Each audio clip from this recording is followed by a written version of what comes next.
Good evening. You're watching The Headliner, where the noise isn't just from the news, sometimes it is the news. Yesterday in Ahmedabad, an elephant went on a rampage. People ran, videos went viral, and the city was shaken. But what triggered it? According to eyewitnesses, it wasn't some wild instinct. It was a DJ. A loud, blaring DJ truck in the middle of a public procession, and suddenly the animal wasn't the only thing that looked out of control.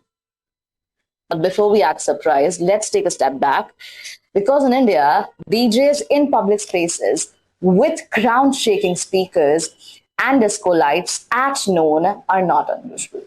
In fact, they have become part of the political and cultural landscape. Weddings, festivals, political rallies will blast 120 decibels in front of a hospital and call it a tradition. Or worse, call it campaigning. Now, let me make something very clear. This is not a criticism of festivals.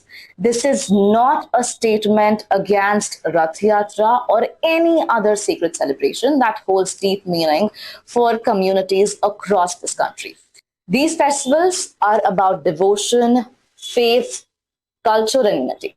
What we are questioning today is the trend that's growing around them, the noise, the spectacle, the politics, and the complete disregard for public safety. India has laws. The noise pollution rules of 2000 say loudspeakers are banned between 10 p.m. and 6 a.m. Daytime sound limits 55 decibels in residential areas. That is somewhere between a quiet office and a washing machine. But that's just on paper. In reality, the DJ has a political party's banner hanging off the side of its truck. He can play all night, no questions asked. Let's take Mumbai 2016, Shiv Sena's annual Dashera rally at the Shivaji Park. A silence zone by law registered sound levels as high as 98 decibels, ladies and gentlemen.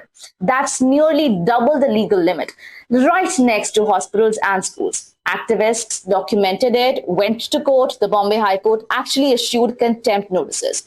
But guess what? The rally continued uninterrupted because the police had already granted the permission. Yes, the same police who are supposed to enforce law handed them the mic. That's not exception, it's a norm.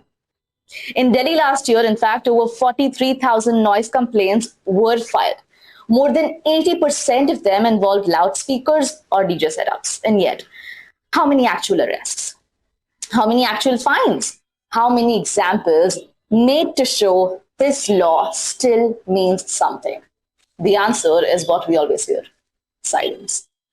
Because when noise comes from a wedding procession, the police might not issue a warning. But when it comes from a political rally, they stand with folded hands, or worse, they are a part of celebration.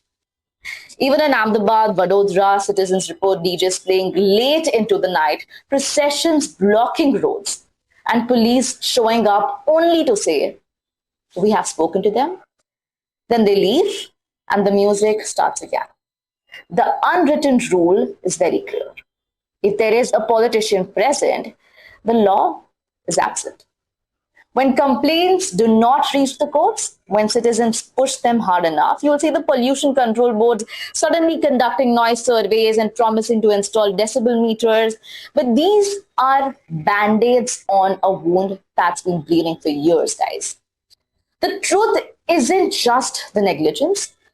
This is complicity. This is the government being an active participant in the problem. Not just turning a blind eye, but turning up the volume. This is not just about DJs. This is about power. Sound is power. The louder your rally is, the more visible your presence is. And in this country, visibility wins votes.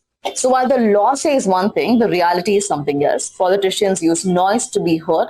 Police uses silence to stay safe, and we, the public, are left somewhere in the middle, covering our ears and pretending that this is normal. But yesterday, an elephant couldn't pretend it. It snapped. And while that may seem shocking, maybe it's just honest. Maybe it's doing what many of us wish we could do: react to a system that has drowned us out. So the next time a politician says they are the voice of people, ask yourself, at what volume? Because right now, the only thing louder than their microphones is our silence. You're watching The Headliner. I'm Krishna Patel, and unlike the government, we don't switch off when things get loud. But we know the difference between celebration and chaos. Stay tuned.